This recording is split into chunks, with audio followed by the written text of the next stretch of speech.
I'm sorry. But basically, yeah, he wrecked his car. So basically I told him, like, I can't keep helping you or, being in this situation. Like, you really don't care, like, unless you lose your life or whatever. So me and him stopped talking a few days prior to when my daughter told me that what was going on.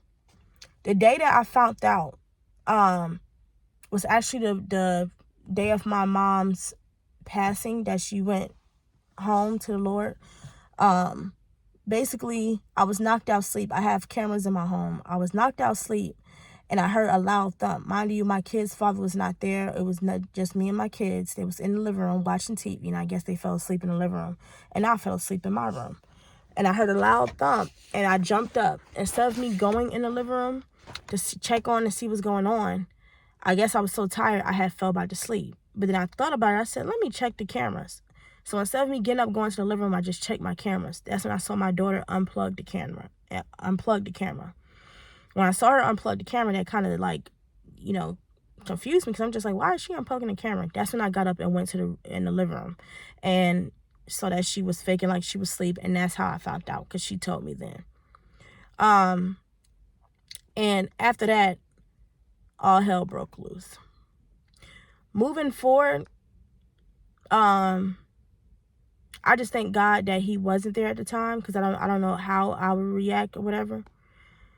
Moving forward, that's when I stopped getting all types of support from his family.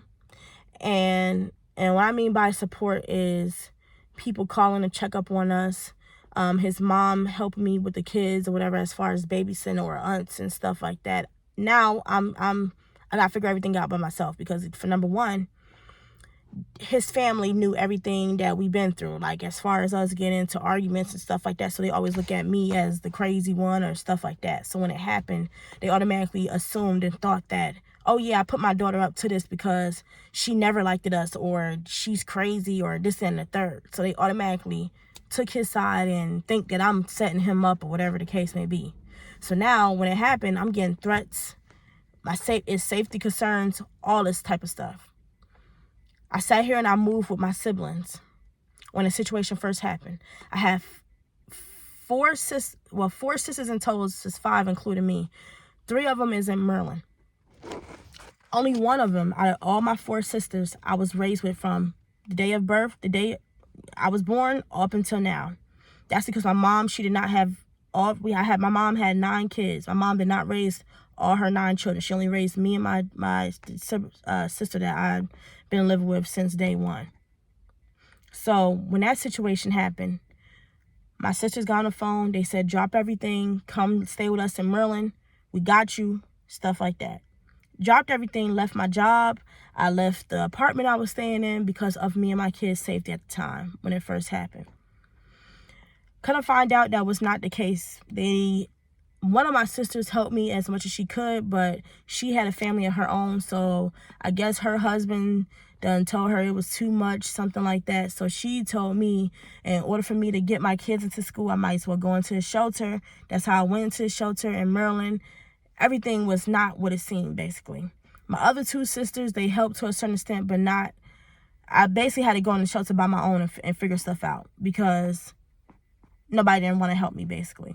And like I said, I always try to sit here and make my kids' life better than what I had. So me going into the shelter was not my plan. I don't want my kids to experience that. I experienced that as a young age. I never wanted my kids to experience a shelter. So I really didn't want to do that.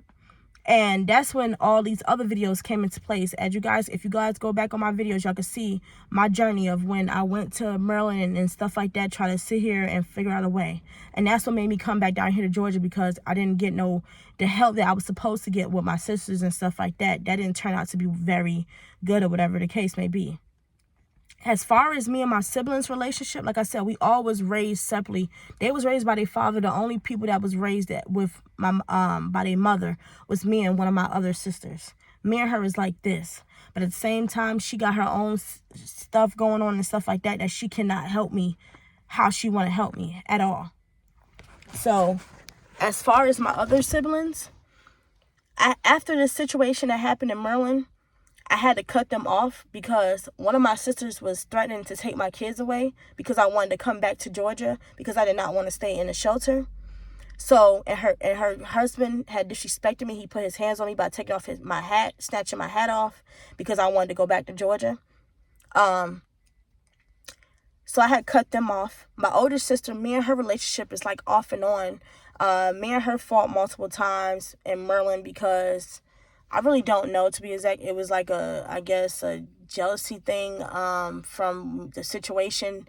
It was because I was with my other sibling more than I was with her or whatever. So it was just like it's always weird energy. So it's like we get together, but we can't never really get together because it's like everybody's in competition or somebody bringing up the past or how they was living and stuff like that. So that's why we can't never come together as far as siblings. My brothers, I have 4 brothers. My brothers, I'm actually a twin. I have a twin brother. My grandma currently take care of my twin brother because my twin brother is currently disabled. So I have a twin brother that's in Florida. I have an older brother that's currently in Florida. He's basically got himself into trouble. He's getting his life together because he got out of prison. He was on drugs. His life, he basically messed up his life, basically. So he's basically on getting himself together or whatever. I have one brother that's currently in Philly, I think. He's getting himself together. Like I said, we all wasn't raised together, so everybody had their own problems and situations going on. And then I have another brother that none of us never met. My mom always told us about him. She had a baby picture of him. We met his father, but nobody haven't got in contact. We tried getting in contact. His father said he was staying with his aunt the last time he saw him, but the aunt passed away. So really nobody don't even know who he is and how can we get in contact with him. So as far as my siblings, I talk to him, I speak to him, but I'm not close to him. The only person I say I'm close to is the one I was raised with or whatever, and she's in Maryland currently, and she can only do so much, like literally. So that's as far as my siblings. Yeah, I don't have no help, and I did reach out to multiple of my siblings. My older sister, the one I told you I always get into fights or arguments with, I reached out to her and I told her the situation. She told me she was going to send me $100 and she went ghost on me. So like I said, you can't sit here and expect for people to help if they don't want to help. So which I get, she don't have to. She's not obligated to. My other sister, she didn't have it, but she did give me resources. The one who I stayed with in Georgia, she always tried to figure out ways and help me to see what I can come up with and find. So she did do that. My other sister that I was raised with, that I grew up with, she told me that she couldn't help me or whatever the case may be. And I know she would have helped if she had it, but she couldn't help me. So that's as far as my siblings and stuff like that. My kid's father family, like I said, I don't currently right now, we don't even contact the grandmother or nothing like that because since he got sentenced, things have changed. She did the bare minimum with my kids, and I appreciate everything that she did, but I felt like as a grandmother, she could have did better. As far as her taking my kids in, babysitting them, my kids used to go to school from her house with each other clothes. Like one sibling would have the younger sibling clothes on, or it won't be clean. Like hygiene wasn't put together. So I would get calls from the school basically saying your child is this, wearing this and this, or your child has this, or it would be a huge problem. So that's why I chose to sit here and always try to make a way and find out how can I sit here and make my situation better as far as me taking care of my children. I tried multiple times of getting childcare. They always denied me up until I got a CPS case because somebody reported that my kids was being abused, which was a lie. And they had to step in and stuff like that. And once the lady came in and she saw what was going on, she then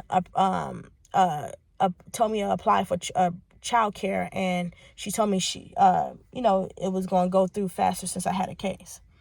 So as far as me starting over and stuff like that, I had to start over. I had a good job once I left my kid's father, which was DHL, but I wind up resigning because, like I said, babysitting played a big part. So I had to resign because I thought I had another job opportunity that was working with the kids' school schedule that was Monday through Friday. But that job opportunity emailed me a week before I was supposed to start, stating that I wasn't able to basically get the job because they didn't have no more positions or whatever.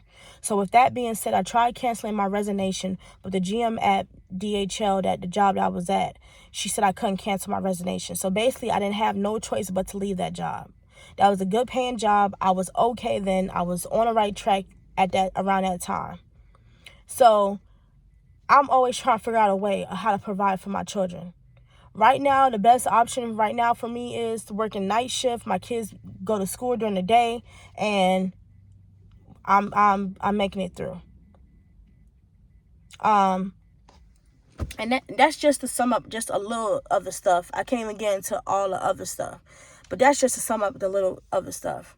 As far as my car and stuff like that, right now, and this is TMI or whatever, but I'm driving around dirty, meaning as I'm driving around with an expired tag. My birthday just passed November 2nd, so I'm driving around with an expired tag because my ABS light is on and my check engine light is on, and I cannot sit here and get my car fixed to save my life. I got my car fixed multiple times. My car was overheating just a few months ago, and it's always something with my car. So that's money being put into on top of me trying to handle all these bills that I'm behind on and stuff like that. So right now, I don't have the money to get my car fixed, to get my check engine light cut off.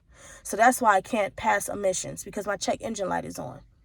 And I can't afford car insurance right now because I'm going through a situation right now. So that's why I'm without car insurance. So in order for me to do Lyft, I have a Lyft account, I have a DoorDash account, but I have to update my expired documents as far as car insurance and stuff like that. So it's like I can do like little side hustles like that if only I had car insurance and my car was fixed. If only my car was fixed, I wouldn't probably even be going through this problem. And like I said, before I had childcare, that was back, I think, a year ago. I recently tried to recertify, and the lady told me I wasn't approved for it. I guess that's because my case was closed and they saw that I got a job or whatever. I don't know. But they literally closed my case like a few months ago. So now I'm trying to get back childcare because I need it. Like, if I can get childcare and have my kids, like, going through an after school program, I'll be able to pick up a morning time job. I don't care if I don't get no sleep. I get off of work at 6:30. If I can get an 8 to 4 or something like that, that'll be perfect. But like I said, I'm always sitting here trying to make a way because I don't have the support or the team to say, hey, let me watch your kids for a few hours while you pick up the second job or do this and that. So it's so much I can do with having 4 children that need to be taken care of. So that's why I can't move around and do like how I want to. I got to sit here and work with what I have. That's why I've been working 6 days a week. And as far as that, for some reason, I'm still not catching up on my bills. So, yes, that's why I'm going through that. But all in all, I know God got me. I'm just going through a situation right now. And I had a mental breakdown because this is hard as far as me trying to keep it all together. From what I've been through in my past, as far as me trying to keep it all together for the sake of my children, not being able to give the stuff that my kids need or let my kids live a life as children. It's hard on me right now.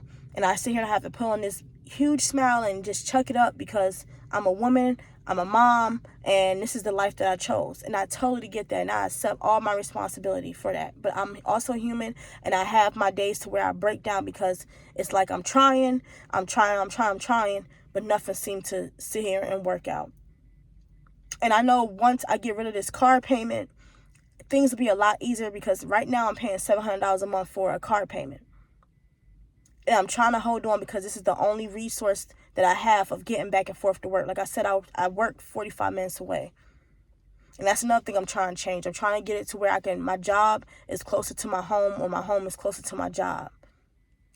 So I'm working on certain stuff and I'm learning as I go. What else I was about to say? I have applied. Friday I applied to